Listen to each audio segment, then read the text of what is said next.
whole day. I mean, the council meeting doesn't start to, you know.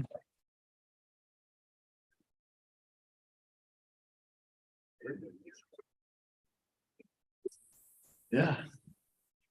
Well, it's cold, the joints don't work so well.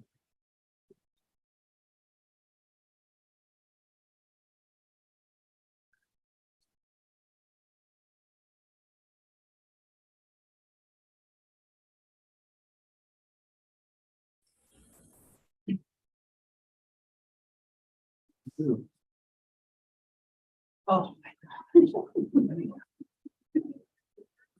I don't know. I wish. I mean, as much as I would like to sit here and watch news next, instead of conducting county business.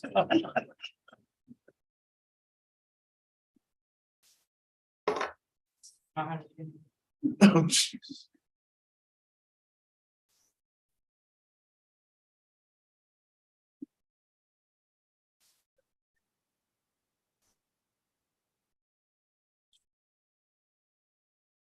Oh, it's different over there.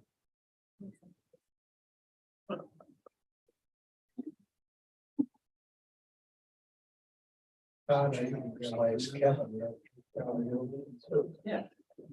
I seen that hand went. Struck me out. It's one of those. I can't remember what Tony, the guy that lives next to Kevin. Oh, yeah, it's got to that like theory. Yeah, he said, well, that's a bird. It was about when you had him out to county. Yeah, yeah, that's you. There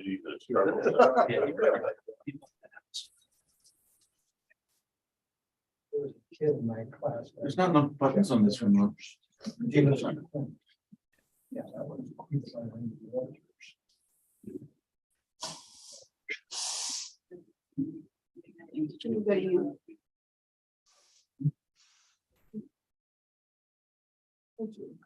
Go to you too.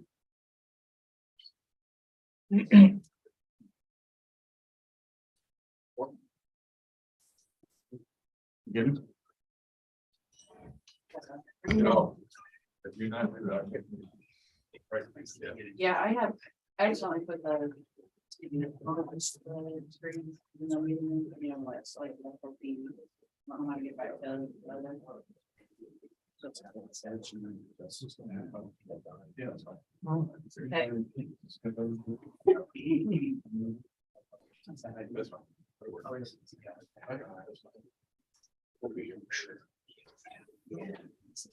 Hopefully it's not streaming this on YouTube because we're gonna get a copyright strike.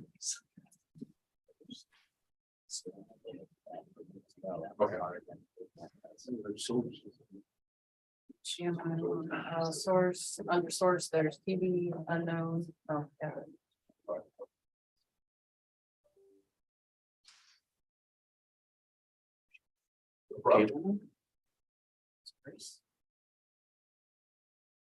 It's the unknown HDMI limit. Oh, we're halfway there. Thank you. We have Netflix now? We have Netflix.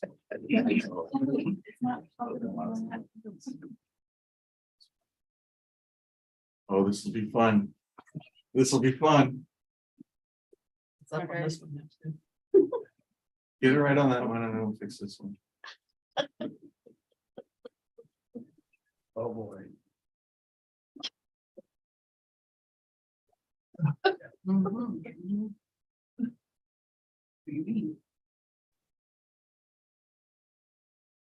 Was I doing with the ticket piece? Oh,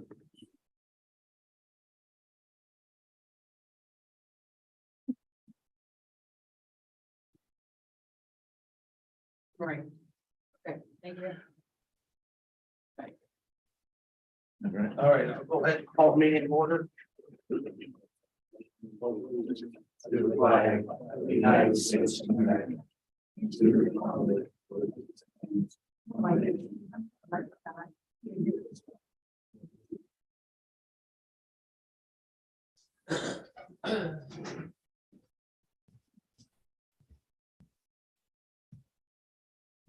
Before we get started, I'd like to take a minute and take a moment of silence for one of our drivers at the highway department that passed away last Friday.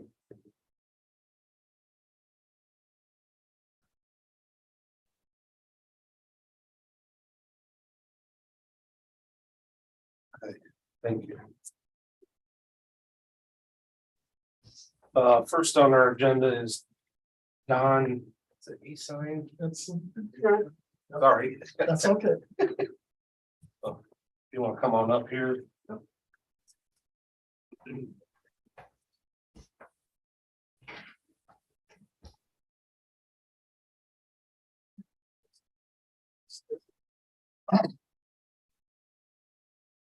I am here representing the Veterans Memorial Parkway Commission and the Friends of the Veterans Memorial Parkway. We have dedicated 1.5 acres to building a Middle East, Northwest Indiana, Middle East Veterans Memorial. We built the first mile of trail now. Community crossing grants, which was fantastic in the state of Indiana, so we've got our first mile. That it'll be part of the American Discovery Trail, which will come all the way to La Crosse and down through the state here. We are building the World War I and World War II memorials in Crown Point, Indiana. Hebron has dedicated this property to the Middle East Memorial. What we're asking is the 7 counties in Northwest Indiana to contribute to help us get started on our feet on the ground and get our design built so that we can, or design engineers so that we can start to raise funds to build the memorial. At one point in time, we had a sketch made up and looked at, and it was about $600,000 to build, and we said, we're going to start over again. So and then COVID hit. So we have basically been delayed the last couple of years, as everyone has been delayed over COVID and the things that have taken place. Along with me are members of the Fallen Heroes. And we would like to ask, as you have your letters in front of you, contribution to go towards that. We would like to work with all of the counties associated to build this memorial to our fallen.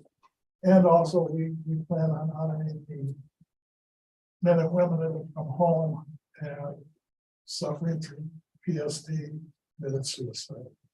So we want to include them into this memorial. This is part of their service.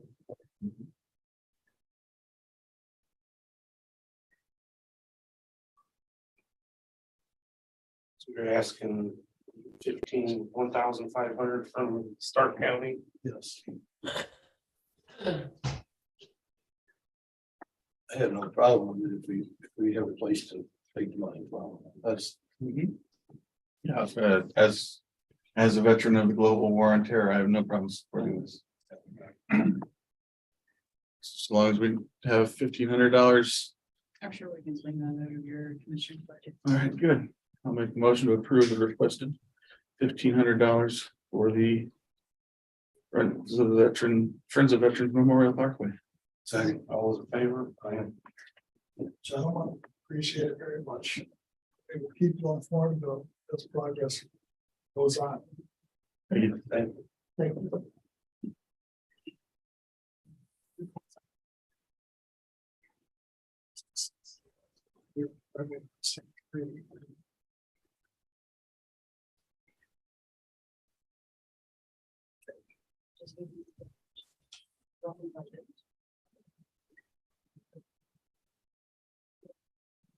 Then Julia Miller.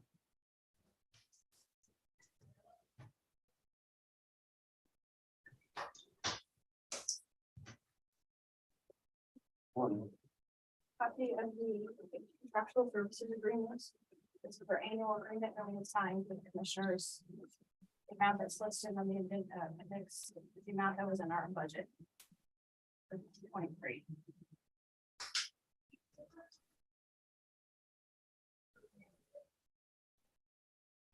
Director of Extension and person in our business office and already signed the form.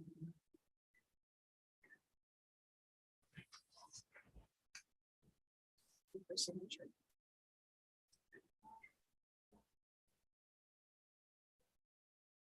Things I think we need to discuss though is just how much space you need down there.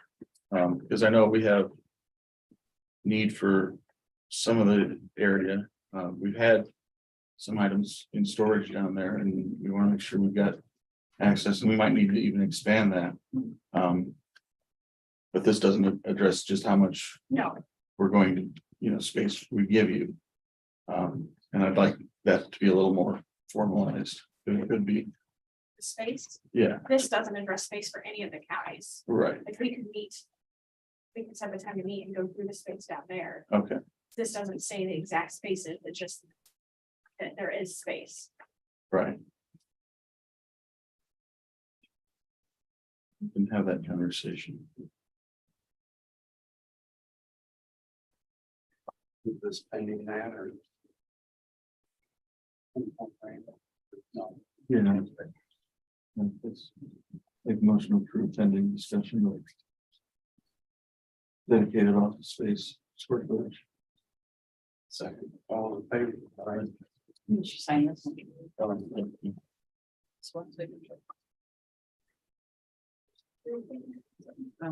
2 pages of this computer. I missed the first page. Sorry. Just need his signature.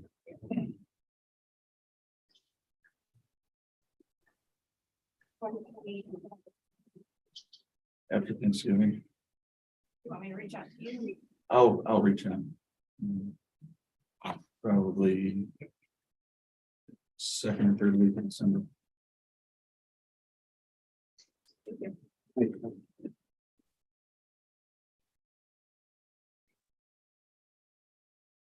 Then we have Group C, Sean.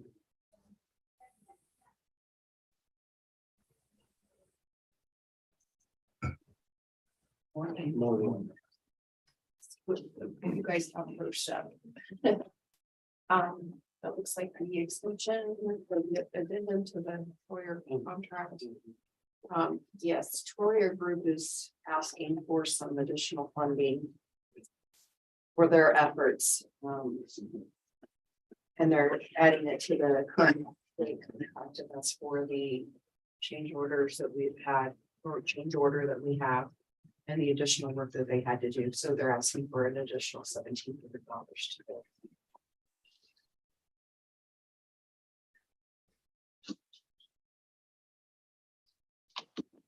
Troyer Group wasn't. I'm not particularly inclined to grant that because we're only here because of how mismanaged this project has been. And it wasn't us doing the management.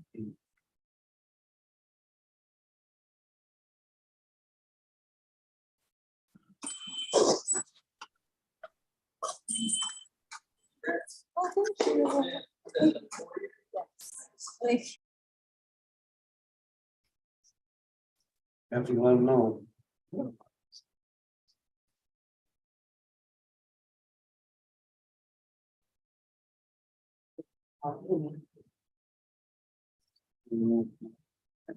This is the formal change order that we've already discussed about taking the roadway approach and reconstructing it. It saved $59,156. I just need your approval on that one. Motion approved change proposal number 1 as presented. Second, all those in favor? Aye.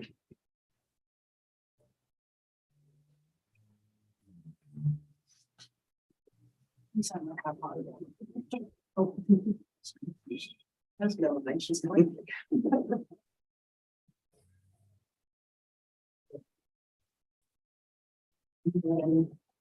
Um, we had 2 payoffs. Well, on the first one, up to speed, everything's in. North Judson's 99.5% complete. Knox is 99.5% complete.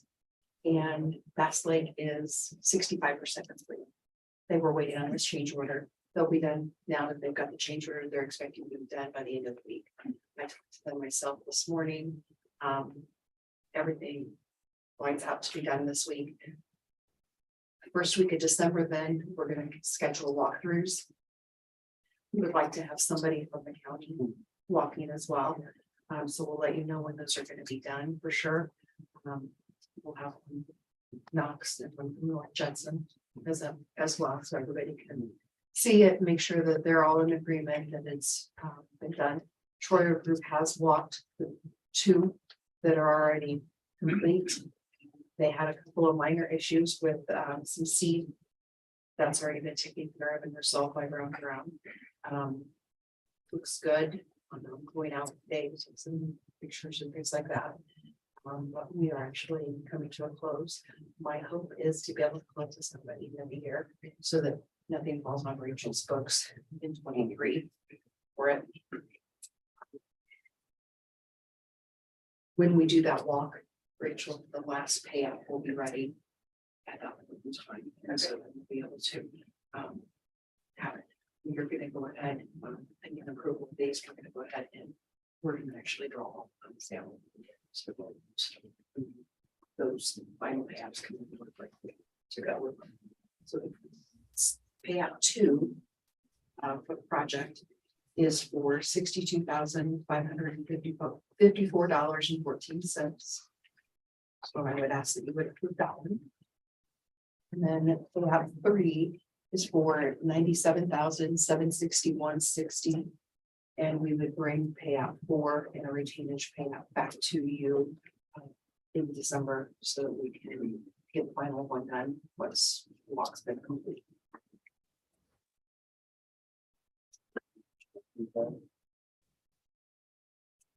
So moved. Second. All those in favor? Aye. Any questions for me regarding projects? No, Just let us know when you want to walk through. Okay, we'll definitely let you know. One or all or whoever is available to us. all right, thank you, Sean. Thank you.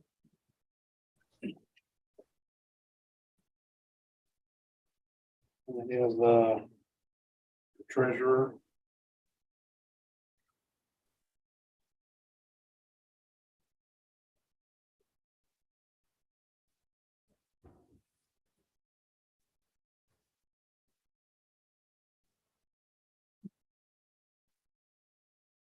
Here to request a.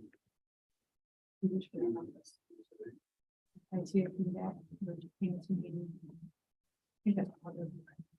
He said that to get our computers replaced, one of the time of the absolute next year, so. Have one, we're over 8 years old, it's getting slower and slower, and that one, extra one in the back.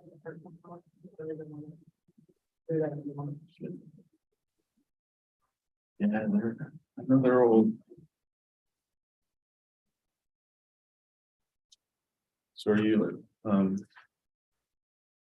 yeah, because this is outside what you've got available in your budget. Yeah,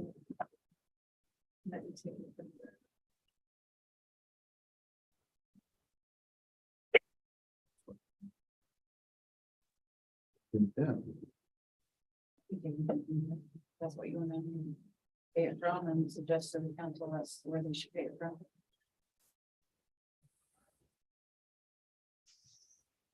we do this, you could, because I've noticed previously you didn't have all those staffed during tax season. You do this, you're gonna have all them staffed to process payments. So there isn't a line out the back door. Yeah. There wasn't really. a nice discount.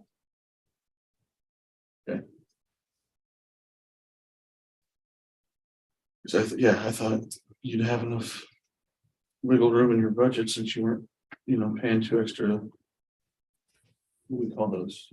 Cashiers? That's good. Which she might, like, do you have extra part-time in your budget that you could put toward this for 12? We have to move it. I mean, she may have a couple thousand that she could put toward this purchase. I like your idea, Mark, We can look at that. which is, Um. Bottom line, it looks like you're asking for $6,902.77. And how many computers is that for? 2 computers. Like 3 and 3. 2. I have one right now. So it's for 3 computers and 2 laptops. What's the age of the current ones, Mark? Oh, they're Or- long and Because you used to. they started off, I don't know if they predated the release date of Windows 7, but they're probably close. So they're not Windows 10. Well, they've been upgraded since, but they are not supported by Windows 11 and 10 goes end of life October of next year. That's a drop dead date. We gotta have everything upgraded by. Just my 2 cents for you guys, but I would have her look to see as much as she can, but Yeah. then Cume Cap would make total sense for that. See what you've got. I mean, we've only got one more month left in this year, so if you've got any unspent funds, we can shuffle them around and get this done. If not at our next meeting, at the last meeting of the year. Maybe the IT department, sometimes they have equipment money left over too, that they buy some. They don't buy equipment out of their budget anymore. No, Yeah. okay. Yeah, that turnip's been squeezed. You want to approve for moving forward? I want to find out what you can spend without, find the other alternatives instead of taking the entire amount out of. Yeah.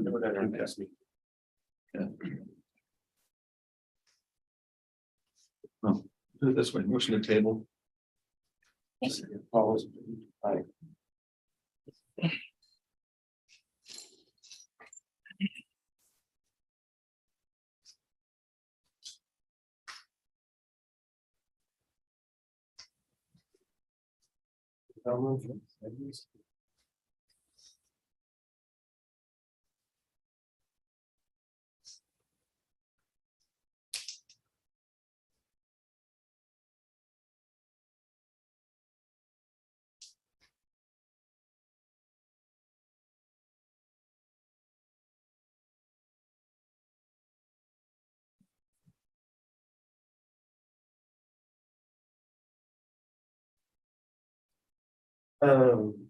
We started off the meeting at the moment of silence.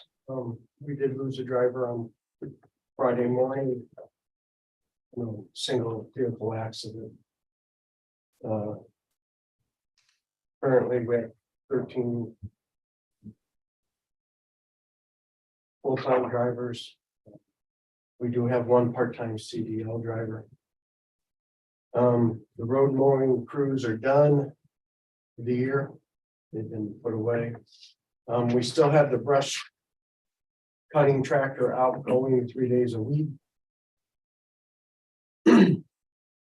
As far as grant status goes, 22-1 has been completed, submitting the bills.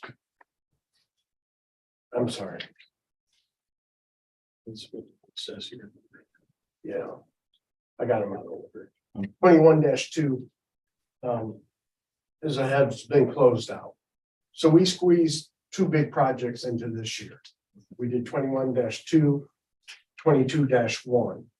We got both projects squeezed into this year, so there was over 10 miles of hot asphalt done. We're still waiting to hear for the 22-2 call. They have not announced who's been selected yet. The 23-1 call is going to open on January 3rd and run through the 27th. They're really having a tough time with personnel. They're running late on everything because of turnover rate of personnel. Okay, local projects for bridges or federal has a call. It's due December 2nd. I had an engineering assessment done on Bridge 13. I would like to submit this bridge for consideration. It's gonna come in at a cost of 1.8 million. So our share of that would be about 450,000. It's Bridge 13, it's up on 600 East over the Robbins Ditch. We have through Community Crossing paved north of that. And I have a end for the Community Crossing right now that we're waiting to hear from to do from the Robbins Ditch to Highway 30. So by getting this bridge completed, that whole section of road should be good for a very long. I also did a engineering assessment on another bridge and it came in at 1.4 million. But I feel like this bridge is more deserving, Why is that? higher traffic count, Okay, more semis. yeah. You're labeled as deficient. Is it labeled as deficient? It dropped down to a rating of 4. That answers your question. What does the rating have to be for it's labeled as deficient? I'm not sure about that, but 4 has always been kind of the cutoff. If it was a rated a 5 or higher, they didn't deem it as necessary, but this bridge just became a 4. And the other bridge you just mentioned is rated at what? It's also rated at a 4, Okay. but the traffic count's a lot less.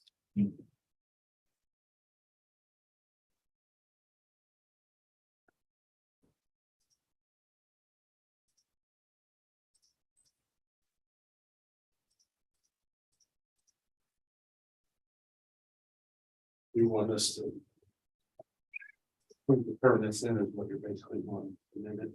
Yeah, that's what I'd like to submit. It would go to letting in 2028. And sooner, it's better to start it soon.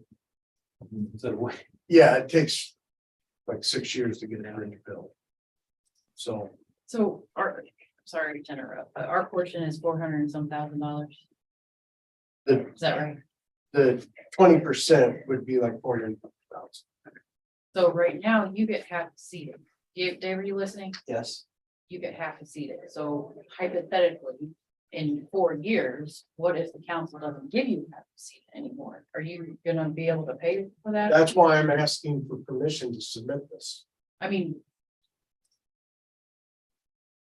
Would you not need permission from the council too? I mean, they definitely, yeah, they need to give you permission, but you need.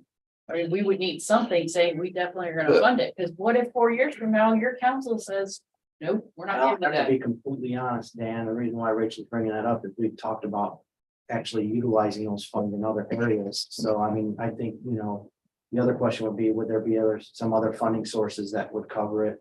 Would be the question. I mean, obviously we have some revenues coming in, but I think, if the commission would so, behoove us, we'd probably like to just take a look at it to see where it puts the grand scheme of the finances. I just think he needs to be safe and he needs to get approval from both areas, Yes, that's why I'm suggesting. since this. it's so far out. Yeah, I I mean, was normally we're only talking like next year, but this one is so far out. just over that bridge the other day, I didn't realize it had gotten that bad. So my seated fund is 750,000 a year currently. Yes. So Community Crossing, if we get the full $1 million grant, that's 333,000 out of seeded. This is looking like So you're only looking 450,000. at 120 or something then, in addition is what you're saying? Well, I'm saying between the bridge and Community Crossing, that'll just about eat up the seeded Oh, current. Current level, No. but we don't have a crystal ball to see that far ahead. Right. Now, we do have the Cume Ridge Fund that we could pull funds from. But currently it's not at 450,000. And I won't be getting any Cume Ridge Fund this year, correct? In 2023, 2023. I won't. So That's why I'm asking Right, if we should submit 6 years down the road. I just think you really need to get the blessing from the council too, you know, Yeah. because since it's so far away, you know, we need to have that on record. I understand. Well, and you know, like we do try to meet with you fairly regularly, or talk to Charlie or the commissioners. I guess, do we feel like we have other bridges that are making us slide that fast? Because like I said, that one just seems like it slid quicker than we thought. Are we in trouble on any other bridges? That would be the other thing too. I mean, I know there's a fair amount of agricultural traffic over that, but then I know there were some bridges that were, Well, Bridge 23 gets reviewed every year. The problem with that bridge is it's got wooden beams that stick out underneath and they've weathered and they've cracked. but they pass inspection though, right? Well, it gets inspected every year. Timber, it's designed, and by design, it does crack. I mean. Yes. But because of the traffic count on that road. It's Yeah, I can see that deteriorating quickly.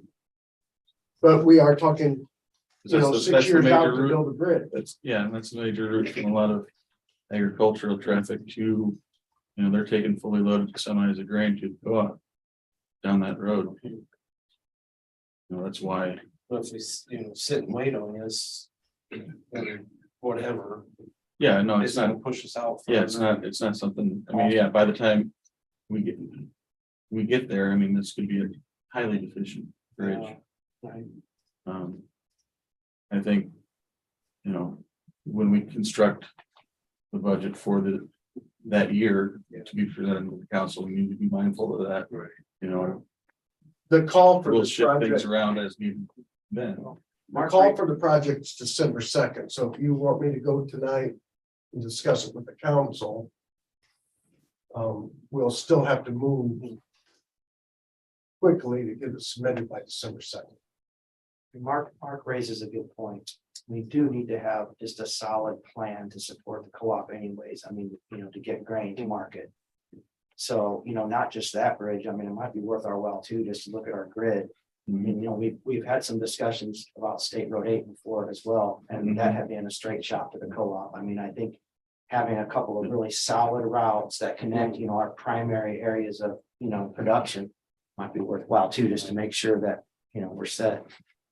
I think the only thing that would worry me is if something else creeps up and you've already, I mean, what do you stand to lose then? If you have to shift to a different bridge, the engineering costs, I mean, so you're talking 75,000-100,000 that you lose if you had to switch to another bridge, right? I mean, it's not some small amount. Well,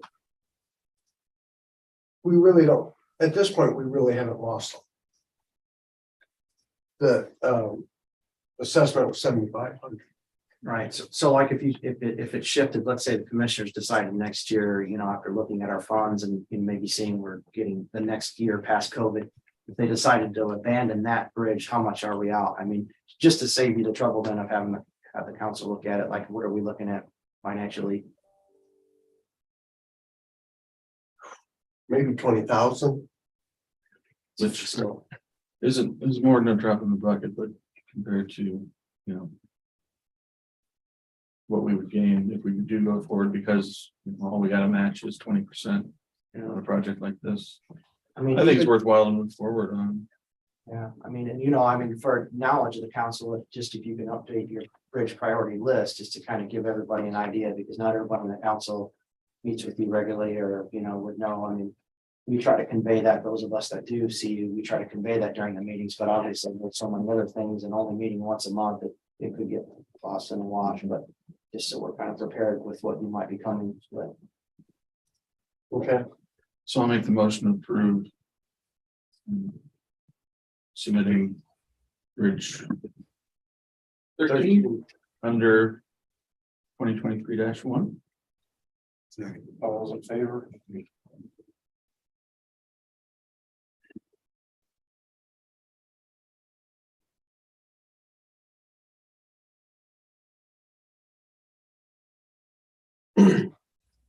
Okay, last meeting, we talked a little bit about what do we call it, total tank. Here is the actual pictures in the warranty come along with it. And as you see on the tank, looks like hail damage on the outside of it.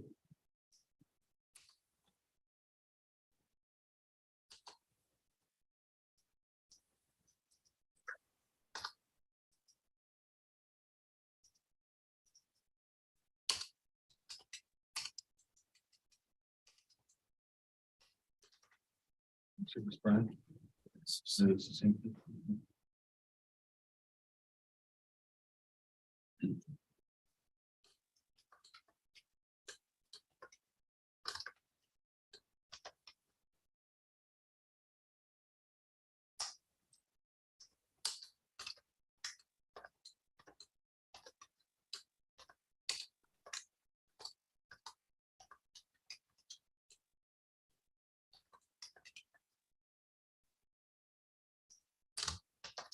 Was damage, more damage to it, they refurbished it. Yes. It went through a tornado in Kentucky.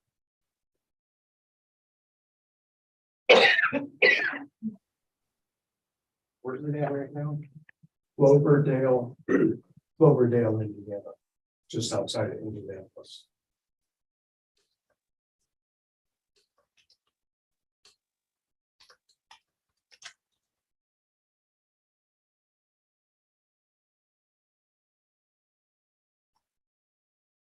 It's going to Okay. I'm not 100% sure it was completely knocked over. There is a new, had to put a new ladder, safety rail on it.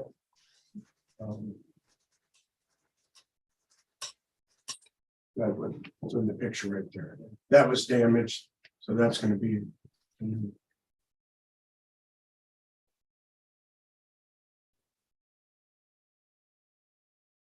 Crazy about paragraph 2, but since they're going to warranty the main portions of the tank.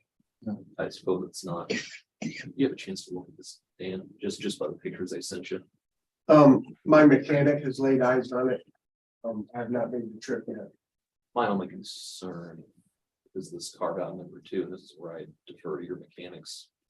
Knowledge there would be whether or not he noticed it was subject to any proper use or corrosiveness, because it looks like there's a carve out. They say there's no warranty for part of the goods which have been subject to improper, abnormal use or corrosive location, negligence or alteration. So as far as he's concerned, there's no corrosiveness or there's been no material changes.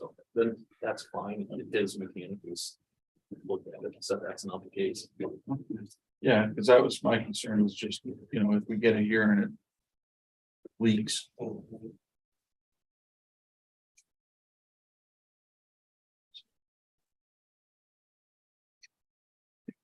For an inch shape, you know, get it here, get it installed, make sure it works. And if it doesn't, we've got a warranty to cover it. And it was under 52, Dan, you said, right? Yes. Okay.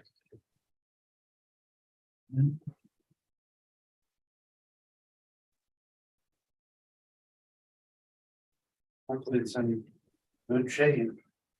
Is that is there a liner in there, or is it just? Yes. There's a little inside there because it's heated. Yeah. And the guy went down there and made sure that was intact to the best of his ability. Well, I mean, he did not go inside the tank and see it, but I mean, from the outside. He inspected it. Well, if it's screwed up, you got this. I think that's enough. That's a good enough insurance policy. Unless you have other concerns. No, I was just wondering about that liner. Seemed to have any holes. I didn't know if they replaced the liner. You know, I can double check with that. That's, I mean, it's called out specifically. You know, we have a year to figure out. well, that's fine. And do you have any points?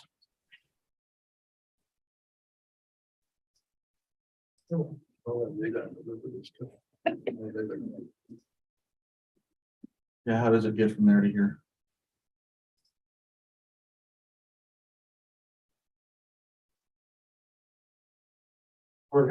I believe they're gonna truck it up.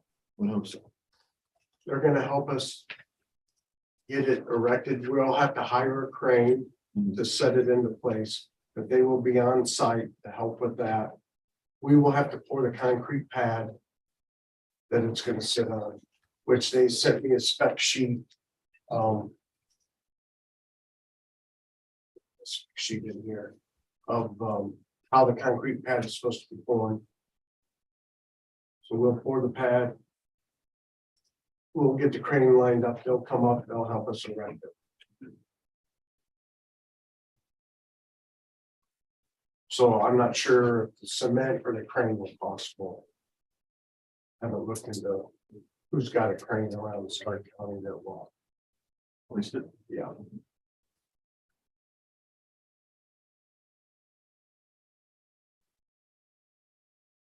Always got the funds for those. I don't know if that's gonna be hard to tell what it's gonna cost. Well, I have the funds for the, Right, but them talking the crane and. Oh. concrete, and I have the funds. Don't wanna get this. I wouldn't think the concrete would be over. You know, maybe $1,000 worth of concrete and probably $1,000 in labor. Yeah, 'cause any more laborers, it's the concrete cost.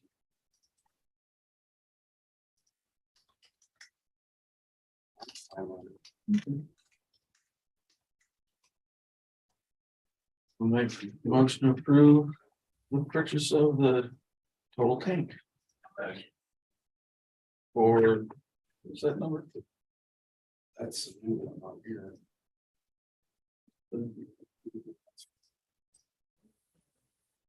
But how much was that new, like 40-some thousand?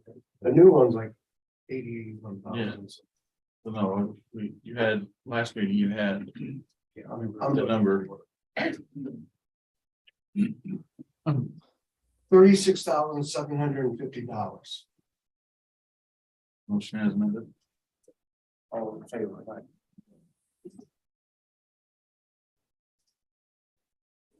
Need this back thing. Yeah, I got the copies. Rachel. Just got that copy. See the sticker on that. If it's all right with you gentlemen, we'll skip the new tractor. Good. I'll bring it up next week. So for the road maintenance, we've completed 27 miles of chip seal this year. We had run with a crack seal machine to cover all the bridges, and we did 4 miles of road. We did Range Road north of Brims, and we did 1100 east south of Coons Lake. We sprayed 7.5 miles of fog seal on chip seal roads, and it was hard to tell through the snowstorm, you know, being black. It should have melted off quicker, but we had so much snow up on 700 north, it was hard to tell if that really helped or not. The airport road looked really well. Looked good.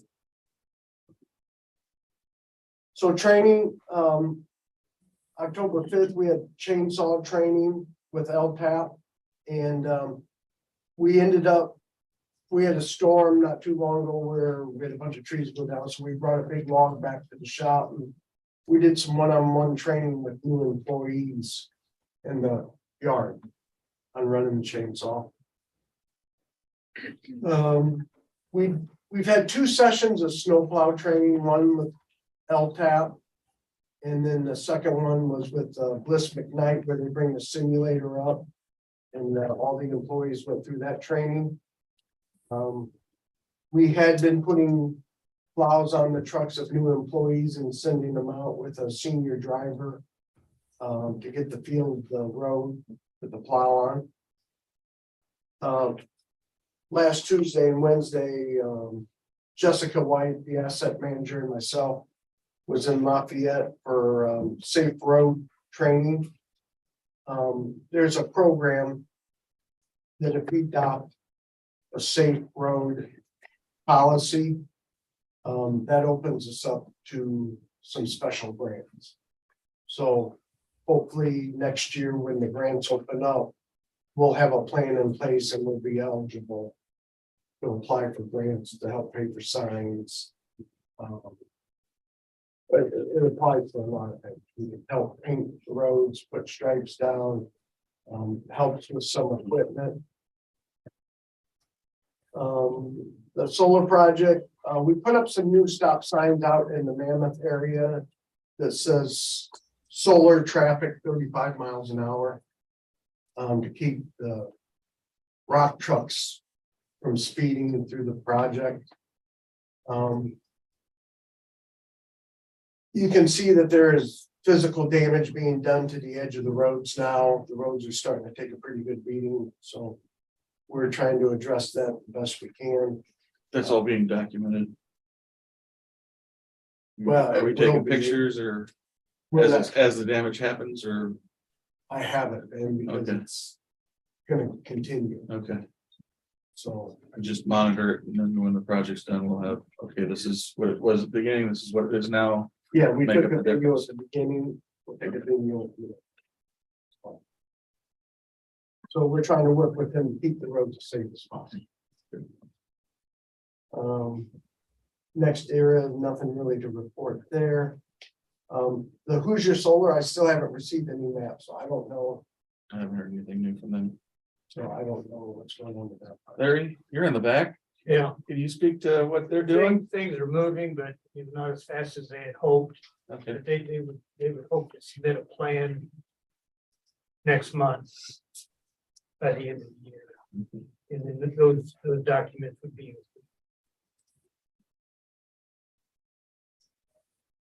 Okay, that's all I have. Thanks, Dan. oh, talking about roads. There's a new development with 30. There's going. If you're not aware of the health study that NDOT's doing. They're actually holding a public information meeting at Oregon Davis High School. It's for not just Stark County, but for the entire west side of the project. Marshall's, Stark, LaPorte, and Porter. You guys want copies? I made a bunch, because this needs to be distributed. I mean, like I said, because it's bigger than just us. But as important as 30 is to Stark County, we need to stay on top of whatever they're NDOT's planning to do with it. That meeting will be November 30th from 5 to 7 p.m. at the Oregon Davis High School.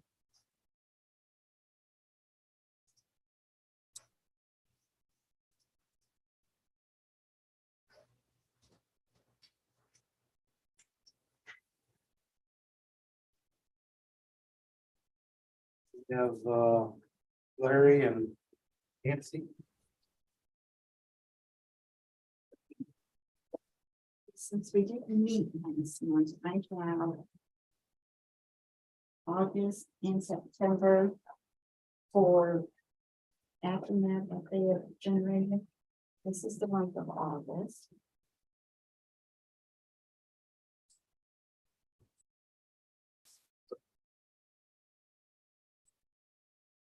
And I also, for the month of August, actually it'd be September. This is from Jonathan O'Hare. Jonathan O'Hara, $822.92. More claims. Small claims, $50. This is September's. Generated.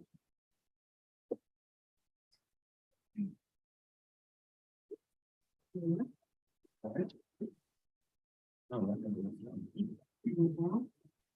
Okay, and then this is another one from Jonathan O'Hare for October. Jonathan O'Hara, $724.05. This is going to be generated for October. It's kind of fluctuating, but I know they're working on a few things. They contacted Larry. He might be able to tell you a little more about that. But that's all I have for them. And I think Larry was working some numbers, so I'll let him know. All right, thanks. We'll say, no, it's real, but it's things like that.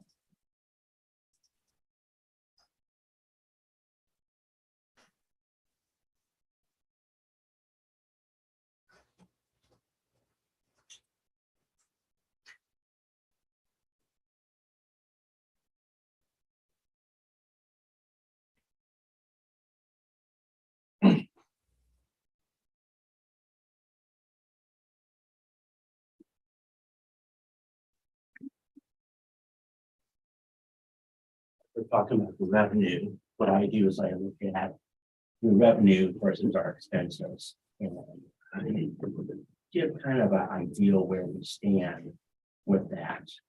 These are just some numbers starting on the last 3 months. We start in August and then look down to October. As you see, the numbers are improving.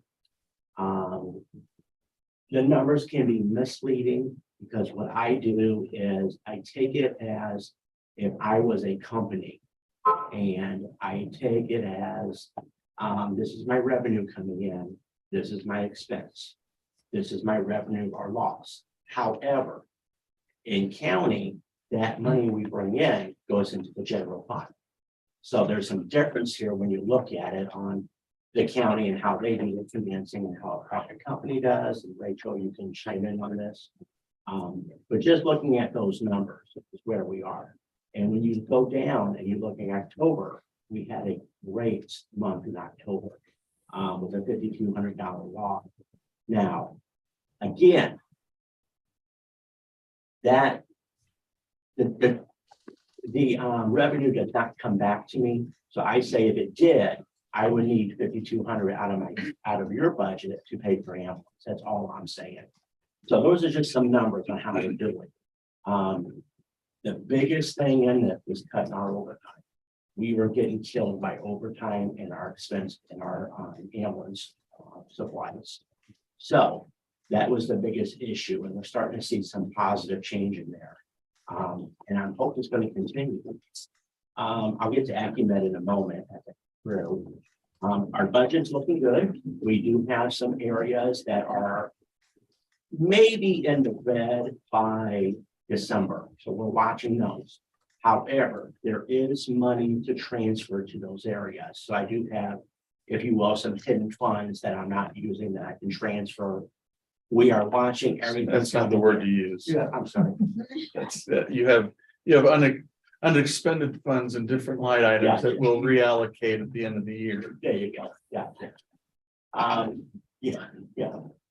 So we're watching our funds and how they're going, all that stuff there. We are busy right now, taking care of some projects that were started and never paid for. So getting those vendors caught up is what we're currently doing. So really no issues there. Over to staffing. Very happy to report to you that we have 13 full-time EMTs now, 8 full-time medics. Our schedule is full. We went from 3 to 8 medics. We never had, I think the number was wrong on 3, Okay, but I'll get you that number for sure. okay. I know we hired 1 medic, so maybe 6. And then, 6, 1 came back. She was part-time, she moved to full-time, Okay, and then we hired another one. okay. That, okay, gotcha. And 13 medics, 13 EMTs. Our schedule right now is full. Overtime has been cut there, although in December, we have 1 guy taking vacation. We're not going to be able to cut all of it out, but that major lump, we're getting rid of and moving it down. Again, we're short 2 medics from having a full-time 3 trucks with medic status. We predicted by this time this year, we would lose how many medics? We still have 2 of them talking about going to nursing school. They did enroll in the school. So we're waiting to see what their schedule is going to be.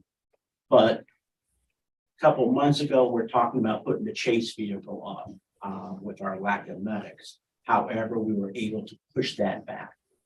Our staffing pattern is we have 2 paramedics on almost all the time, depending on their schedule.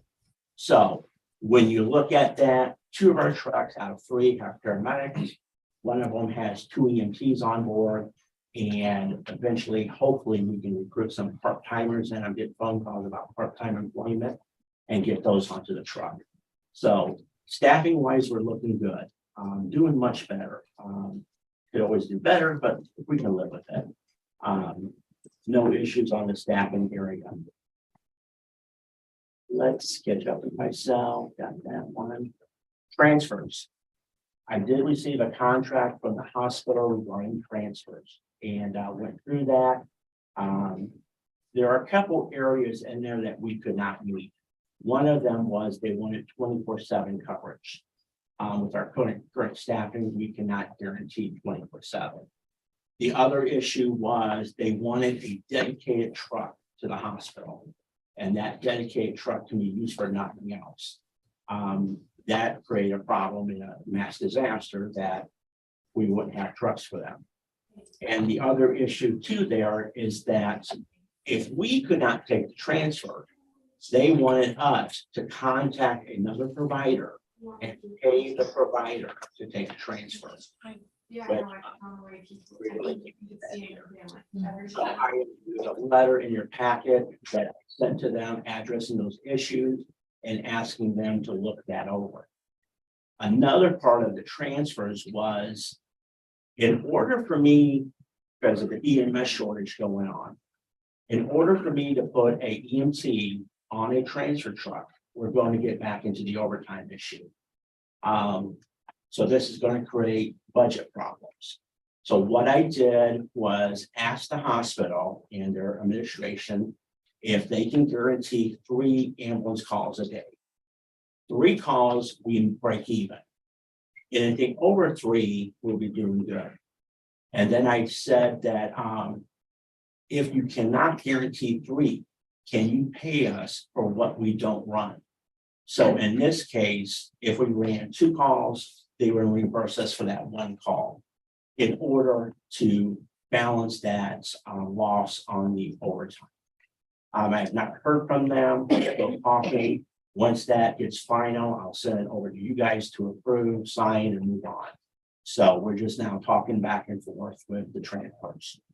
Make sure he's looped in. Yes, yeah, he's on a link too. Yeah, we're gonna get it before you guys get it. Good. How that works, yeah. I haven't did nothing with it, just talked to them and told our interest in how we want to do it. However, let me point this out. We do emergency transfers, and in that letter, you'll see an area that talks about emergency transfers and what they are. So anytime a patient falls into that emergency transfer, we will do them. No ands, ifs, and buts. Well, there is an and, there is a but, let me put the but in there. If our trucks are busy, they have to wait for us. The other day, when you look at your list, you'll see the OB transfers down there. Any OB patient that comes in, emergency or not emergency, is considered an emergency transfer. We're going to get them to the right place. However, on this day, our ambulances were getting hit with ambulance calls. It seemed like we were ready to go, and then they went out the door again. The hospital was notified. I talked with the nurse and the DON and explained to them, once we get a truck available, we will do the transport. We just gotta wait till it calms down. And with the EMS, you start noticing patterns. So some days that we get hit at 7 o'clock and we'll go from 7 to noon running nonstop. Then it calms down. Then about 3 o'clock we get hit. And it seems every day about noon, we start moving. From noon till maybe 8 p.m. we're busy. So, we're starting to see this pattern and how everything's going. But I just wanted to stress to you that we are not denying any emergency transport. We will take them where they need to go within the guidelines.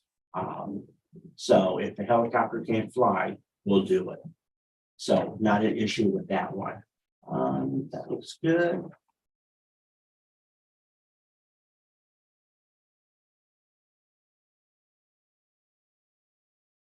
I'm proposing to have a new position within the department. It will be the medical transport driver. And in this position, what we would like to do, and it's a job description in there too. What we would like to do is hire at least first responders, somebody who's medically trained, first responders, or we will train them. And they will drive the ambulance for us.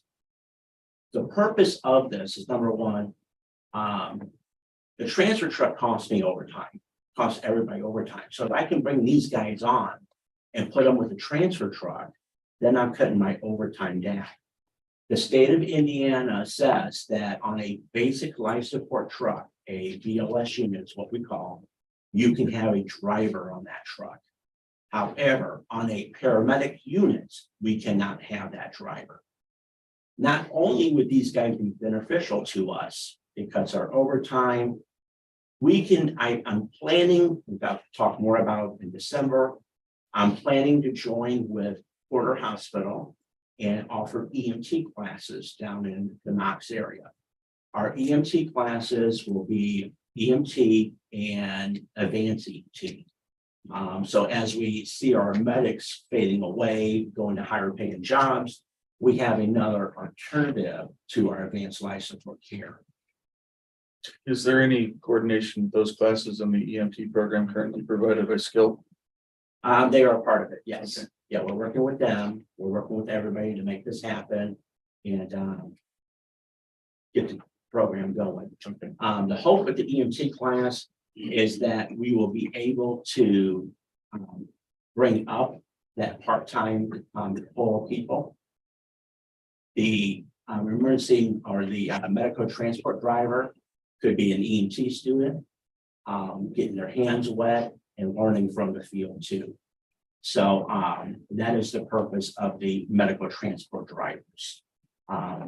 Which if you guys okay, I'll meet with the council tonight to talk to them about it. I was gonna ask, where's the council at on creating new positions at the moment? We kind of froze that. I mean, obviously we have a few of us that are also fire, background that are on the council. I'm a little worried about how the public will receive. I guess if it's only for transfers and and if it was, stipulated that way. The only problem is that when we've met with the hospital, I mean, their complaint was that they wanted to have ALS transfers. And so the ALS transfers are the ones we make the big money off of. So I don't know how that really benefits them if we kind of lock ourselves into just BLS transfers. I don't know financially as far as income's concerned. On the ALS transfers, the hospital has agreed to send a nurse with us. They are the ones who suggested bringing drivers in to help them get their transfers out. Then So- they put that in writing. I think the commissioners would want to have a copy of that.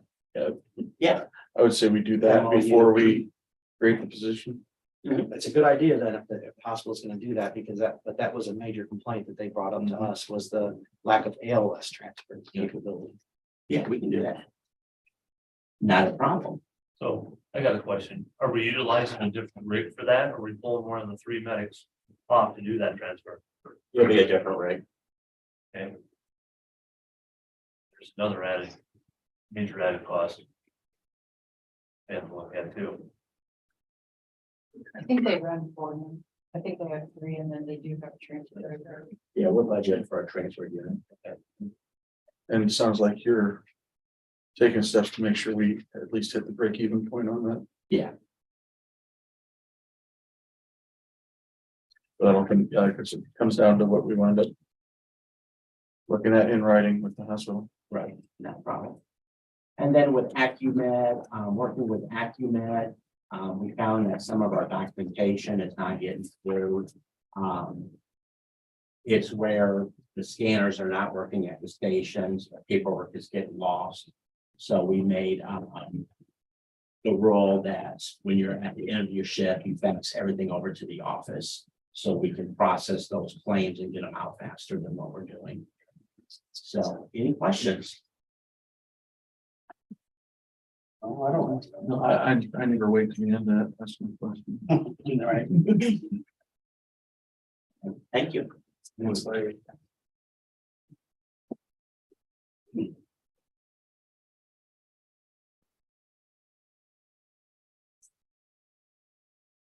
Will make us watch a video. Yay. True roll. Yeah, I learned about this at conference. Google is a company that will help us get homestead products, so we would pay them $1 per homestead person. We got 7,000 monthly, but they guarantee that we get all the money back.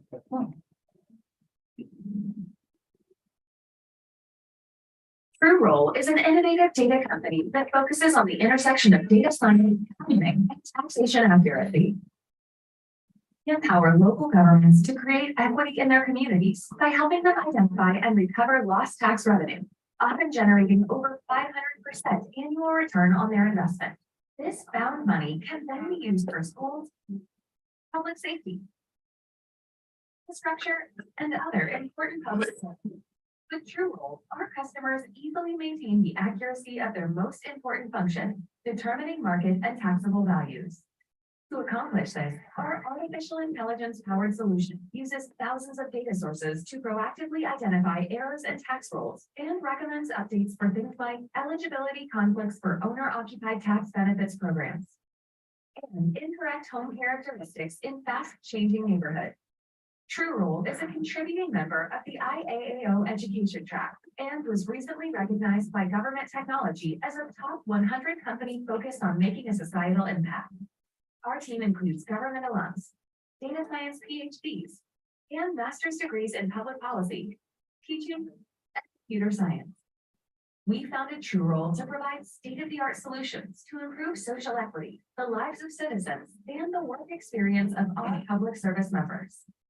Schedule a call or a demo if you'd like to learn more about how to use data to get tax data right with TrueRoll. No, that's a good reminder of why we don't entertain sales pitches at these meetings. So a lot quicker than having a 40-minute discussion with somebody in here. But I'd like your approval to move forward pending the agreement, What's the actual agreement? pending them giving me an agreement.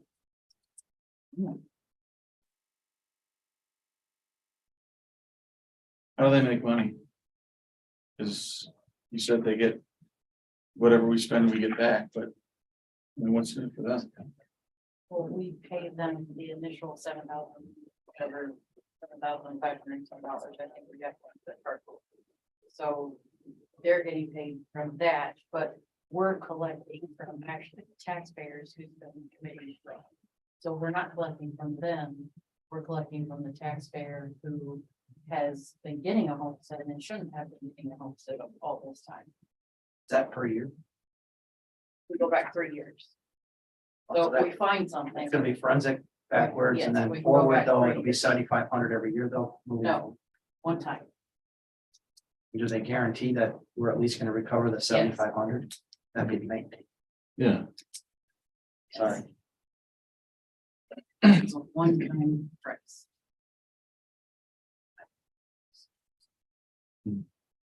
I'll find out more about it tonight. They're actually gonna be on the Zoom with council tonight, but he couldn't make this one. and you're suggesting using ARPA funds for this? Okay.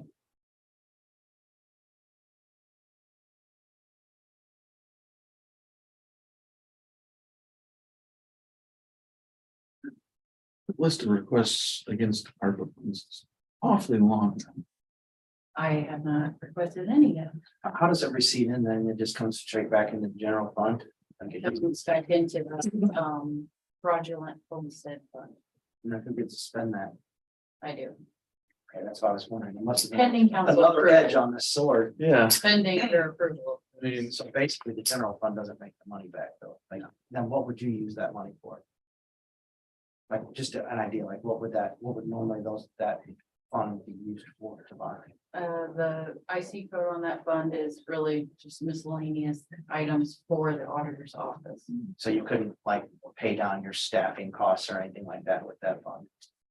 I'd have to look into it. what about that fund we used, was it last year? To give you all a bonus for all the hard work you were doing? That was that fund. Use it again next year for this? If we collect money, yeah, I can, not bonuses, but I can supplement from county general. for their salary. No, I'm talking about instead of giving them bonuses. Oh, I don't have that much money in that. I only have like. How we wind up with so much in it before? Because years ago, before I became auditor, they did do research. When they had a fifth person up there, they did their own homestead fraudulent Oh. research.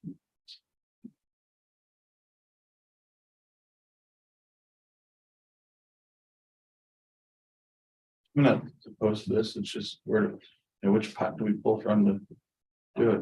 And where, and I prefer to pull it from the pot that it's gonna wind up back into. When they find, when and if they find any fraud. So prospectively, you're gonna add $1. You're gonna add $1 and that's how they get paid. I'm just trying to figure out still how do they, like Mark They asked, come how up do they with get paid in the future? No, it's just a It's one just time, one time. it's not a continuous thing. So this is just gonna be a backward, we're gonna look at 3 years. We're looking at the last 3 years. and Whatever we get, is what we $7,000 get. That's what comes out of it.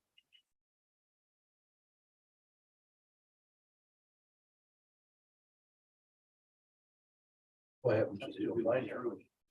Yeah, You're, well, you're but guaranteed. then we to- get our 7, You get your money. yeah.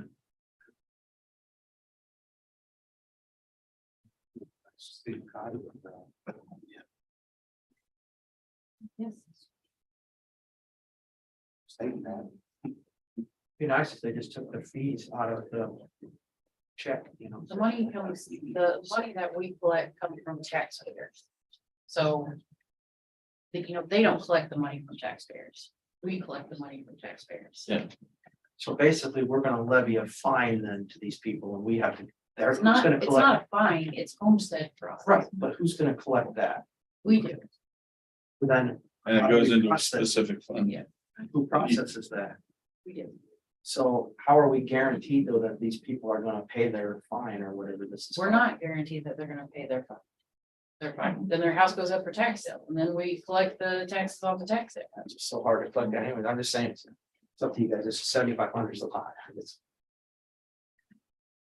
It's really not. One homestead parcel can be the $7,500. One parcel that's been fraud can be $7,500 over the 3 years. over 3 years.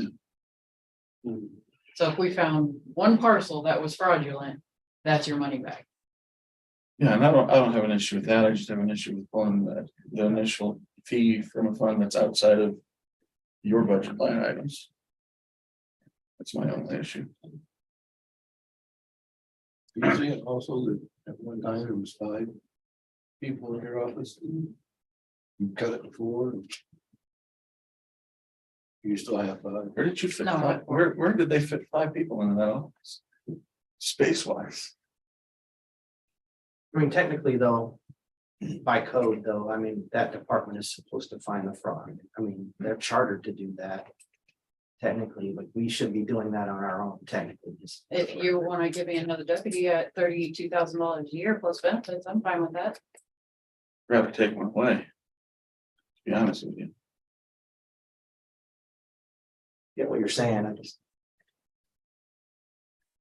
Be nice if the money was going back in the general fund, that's all, because we're paying for something out of general fund, you know what I mean? Yeah, It'd be that's, different if we were paying it out of your budget. And then you You're were not paying getting, for this out of the general fund though. right. I'm asking for it out of ARPA Oh, or QCAP. okay, I mean, I'm just saying, if it's general funds, then I won't call it the general fund, but you know. the funds outside of your budget. That's the issue. You know, if it was. We'd coming from be more, something- we'd be more amenable if you were to find. But the ARPA is used for lost revenue. I mean, We've already if used we- the ARPA to fix an $80,000 mistake you made.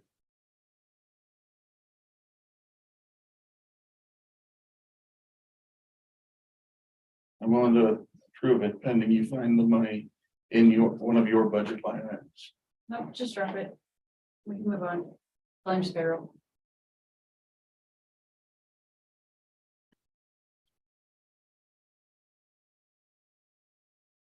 Can I ask one more question on that? I think for them, it might be helpful for the commissioners, though, if that company can give you some references from surrounding county, that sometimes that's helpful too, if they. I don't appreciate the bringing up an $80,000 mistake I made. Like, we're all humans. We Don't say you we haven't make made me mistakes. request against ARPA and expect me not to bring that up. That might be helpful too, though, you know, I mean, I say obviously. we just drop it. If it's Charlie, something can wow. you move forward if we. All right, let's go.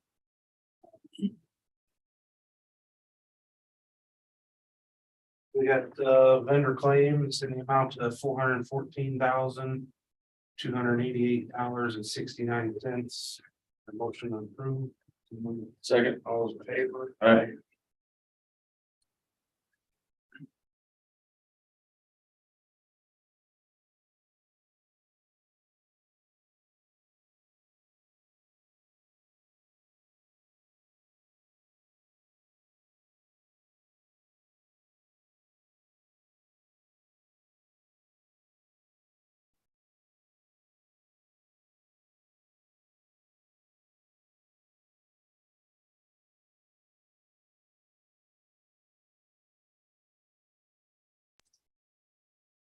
Payroll claims in the amount of $292,757.54. Motion approved.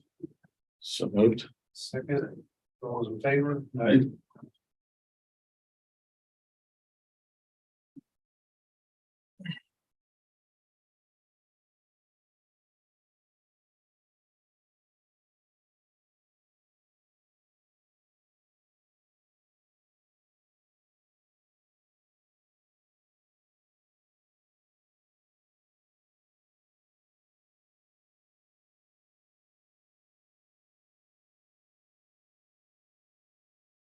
A motion to approve the minutes from Monday, November 7th, 2022. So moved. Second, all those in favor? Aye.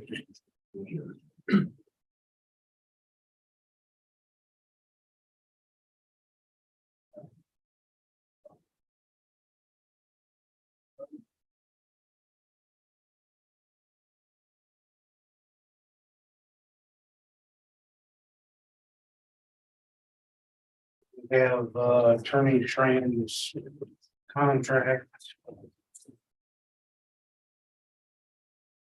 Simply. So we will try. That's an option too. So it's a 3-year term instead of a 1-year term. And it just allows me to plan forward a bit, 1 year, going from year to year. Obviously, it's what, I don't know if you've done that. Patrick did a multi-year term before. Assuming that you've been happy with what I've been doing, I guess. It would keep my rate the same for 2023. Then I think it goes at 5% for 24 and 25. So it keeps it within the range of what you budgeted. Again, if it's useful for me as a business owner, it's useful for you guys for budgetary purposes to be able to plan. And I'm just looking ahead. And it's easier for me to be able to plan ahead and how I move with things to do a multi-year term, like I have with a couple other municipalities. So if you're so inclined, that would be the direction that I'd want to take it. If you guys feel differently, happy to discuss that too. Personally, I make a motion that we accept the contract from Attorney Schramm for the 3-year contract as written. What do you think about that, Steve? Yeah, I think we're on board. Second. Those in favor? Thank you, gentlemen. Thank you. And a pleasure to meet with the attorney. Brian, anything else? Are we not? Oh, did that come off right here? Oh, it did. Okay. Anything else? Yeah.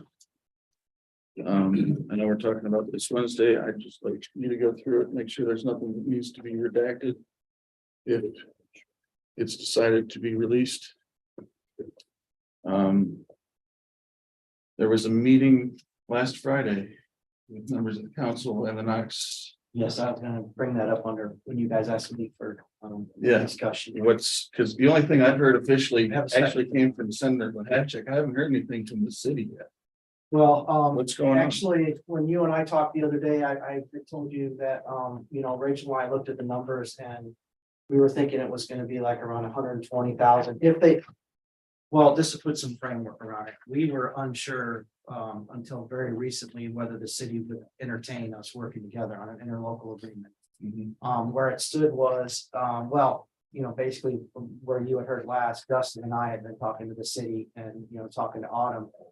They really weren't that warm. I mean, they had actually said maybe they were considering just abolishing it and just leaving it in our laps. Well, then I talked to Jim Pressel about it. And according to Mr. Lahasek, there was some time delay in there and they just had not communicated. And so there was a month already used up again. And Bahasa came back and said, actually, it's not that easy to just abolish it. The two councils have to have a resolution and then legislation has to approve it as well, because there is some, and Justin can let me know if I'm paraphrasing too much, but basically the residents of Stark County have to have the right to a fair trial. They have certain constitutional rights when it comes to our judicial, offerings here. And so it may not have been that easy for them to drop it either. In the interim, Kim Paul also reached out and said, hey, like maybe we could work together. Would you, if we would house it and the county was willing to pay for the expense, the, no profit obviously, but the expenses of having city court, would you entertain continuing? As you know, Charlie Hezron had said that he would, seek reelection. So at least that would buy us another 4 years. So all said and done, more recently, what we're looking at is the possibility. I looked at there was like NIPSCO, IT expenses, things that we would provide. It ends up being about 118,000 difference. And so what we would be looking for is, it looks like it would be a good idea if the commissioners also had a separate resolution, or it's a joint resolution, but the commissioners and council should really be involved, even though it says council. Their council would also resolve. There would be a resolution and an interlocal agreement, but financially, it looks like it just makes sense for us, for our community today. I mean, the type of offender we have, we don't have enough attorneys to support, moving forward. I think I mentioned in your meeting the last time that there's two options. One is a superior court where there's an elected official, another judge that has a whole nother staff. We can't afford that. The other option is that we were granted initial magistrate. And then that would be absorbed into the court. They would have court more often, essentially. I don't know if it's more days, more hours, whatever, but those would be the two options. But it would still be a couple $100,000 versus 118,000. So in our meeting Friday, and we've obviously spoken with you guys, we've spoken with the prosecutor is aware of what's going on with that, the judge, as I mentioned, the clerk. So basically that would buy us at least another 4 years. They're budgeted for next year. So this would start 2024. The proposal would be that it starts out the first year at 118,000. They would get a hold of us by May 31st and let us know if they're, because we don't always give raises in the county. I think pretty consistently they do. So we would be covering the cost of that. So we're stuck with that. We have no say in that, but they would notify us. But the other thing is that, and I spoke to Leslie, quite a bit about this as well. The amount of revenue can fluctuate a lot as well. We were affected by COVID. We had some attrition in the sheriff's department, that maybe there weren't as many cases. There theoretically could be more cases that would possibly drive that down. So they would also report to us what the revenue is, so that way we can make an adjustment. It may actually go down from 118,000. The Justin was going to include that in the interlocal agreement and the resolution. So sounds like a win-win. Rachel was there as well. Cities was very, very accommodating. It was a very friendly meeting.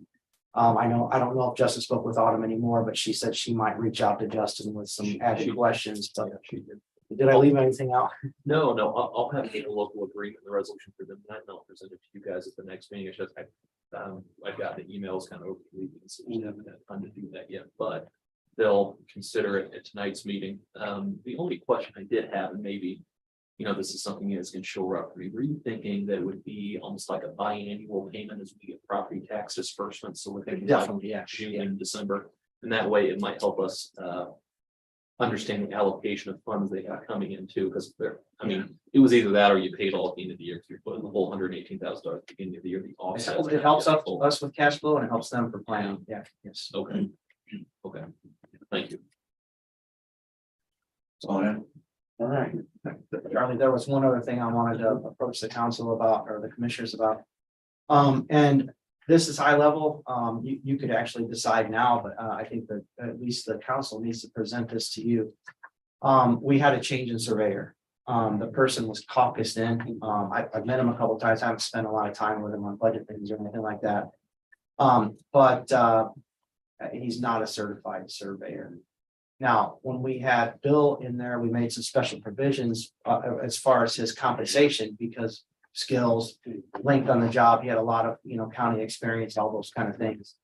By statute, and again, by statute 36(2)(12)(15), and also IC 2521.5 and 25-31, the fiscal body has the responsibility of looking at the professional compensation of, that being one and surveyor being one.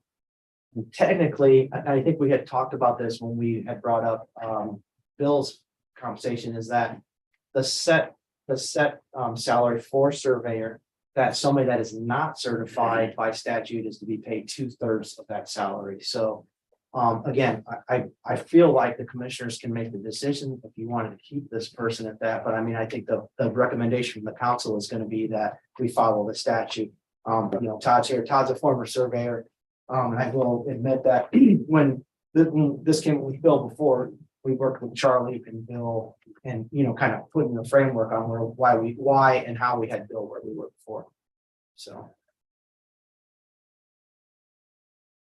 And the one thing I don't know, and maybe Justin and Rachel could speak to this more as well, but I don't know how, if we decide to go to that 2/3,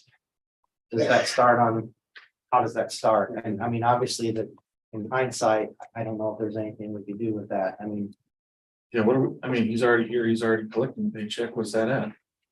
it's at the same amount that Bill is at, which it should not be, yes. I mean, technically, by statute. Right off the bat,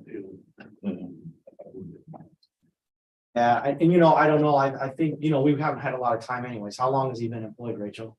Couple months and you can't change an elected official's pay. The thing is, though, you're right, but the thing about that is he's not an elected official, though.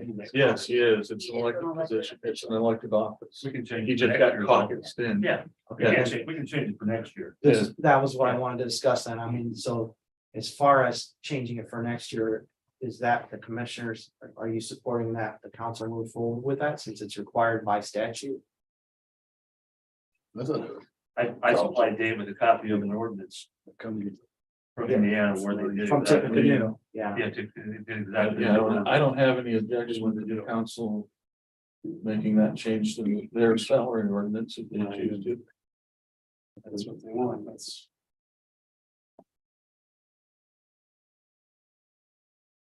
Yeah, I didn't know that started out. Yeah, well, like I said, it was something that, I mean, we weren't compliant with it before, so that's why we kind of brought it up during. I would- when I we mean, had Bill and- Prefer to see. When was the last time we had a certified surveyor that would justify paying 100%? Joe Smirk. Mark, yeah. Which was. Yeah, I mean. The only other way you get by, like the way I get by is because I had all the experience from previous time. Janovic, Janovic was one too. He would have been the last one I danced with. Yeah. I mean. It would, since we've had 2 in a row at that pay level. And he's there through. When would that be up for 24? That's. Yeah, it's 2 full years. You guys think about maybe adjusting it so that the 2/3 number would land near where he's at now, and then if he gets That's what certified, we did with, that's they what get we a did bump with up. Bill, because Bill had so many extra skills too, and so much just other experience. And then also Bill had a lot of involvement with the solar projects, and so we agreed with the council, with the commissioners, and we brought that up. I can't remember which street, how far back it was, but we agreed that Bill would be at that stage, so. Yeah, because it stated there would be paid 1.5 times. Is what the statute states. If they're certified. And there's quite a few court cases that talk about it. Saying that, they're entitled to the 2/3 and not the full amount based on the certification. And the ordinance, like I said, Dave. Yeah. I mean, and speaking to Rachel about this already from an HR perspective, I mean, we really weren't planning on doing anything this year anyways because of the requirements, but as far as like setting the salary ordinance for. Next year, I think it would be, it would be just. Well, I mean, if it's the statute's the statute, I just, you know what I mean, like. If we don't make some special, we don't resolve in some way, and we have to follow the statute. Yeah, it doesn't even really look like it's discretionary. It says you shall. So Right. I'll get an answer to the county council. I'm just looking at the statute they're referring to that refers to others. So I'll look into it a little bit further, but I would say, if, yeah, it's not discretionary. If the council wants to keep it at its current level, you have to pay somebody with different qualifications, one and a half times what he's making now. So you'd be making a 50% bump or 50% bump, and pay for any other surveyor. Yeah, no, it's. So I'll get Kind of makes me a little nervous, especially. Yeah, if you're setting his bottom rate as an unregistered, non-registered surveyor, then if he leaves and somebody else that's registered comes in, you're going to have to bump their pay up 50%. Yeah, 1.5 times, yeah. That's my scare. Yeah.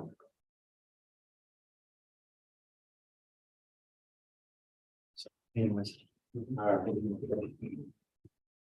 got anything to just?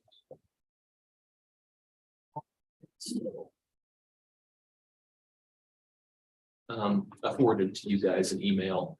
I just got it at the start of the meeting, Dave. I think you were on it too, just about disbursements under the opioid fund. I think they were talking about, they were hoping at the end of this month they hear something.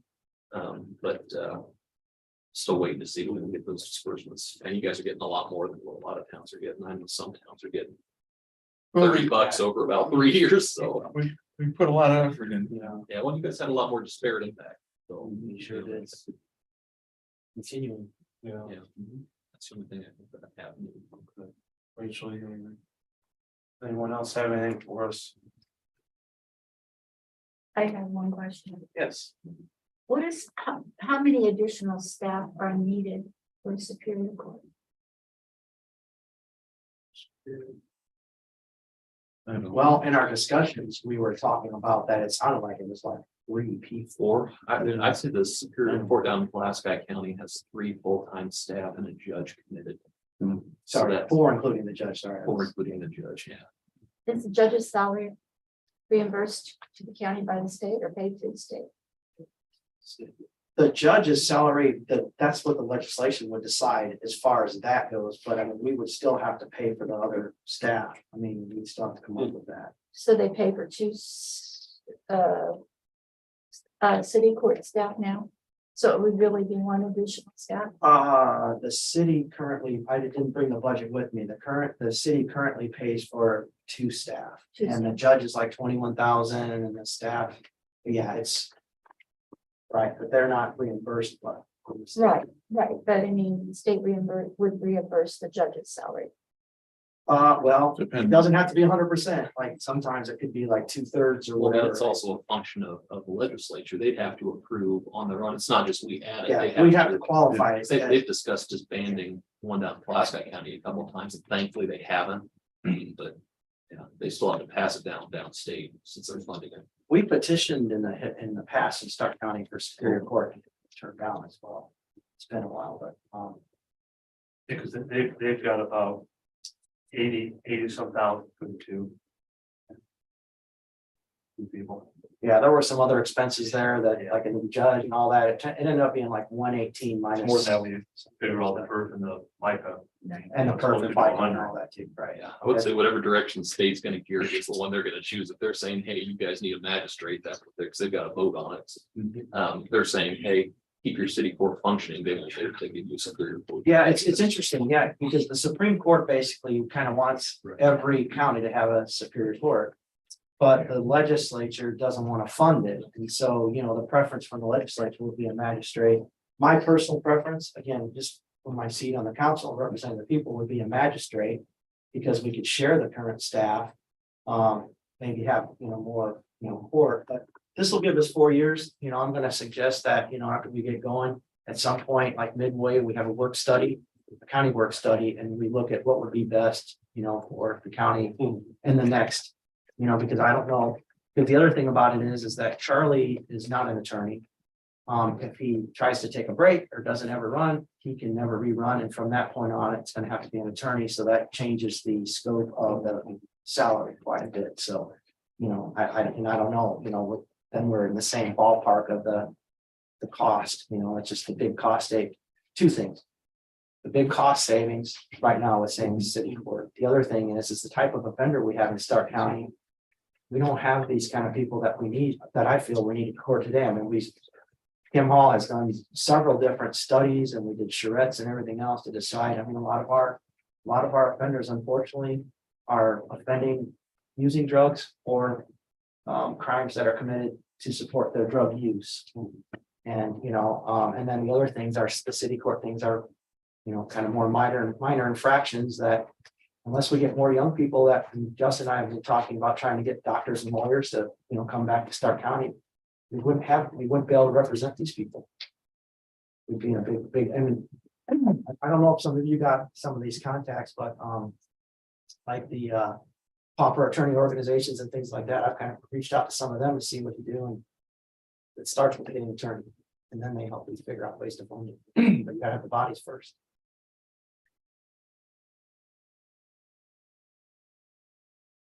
Anyone else have anything for us? Motion to adjourn?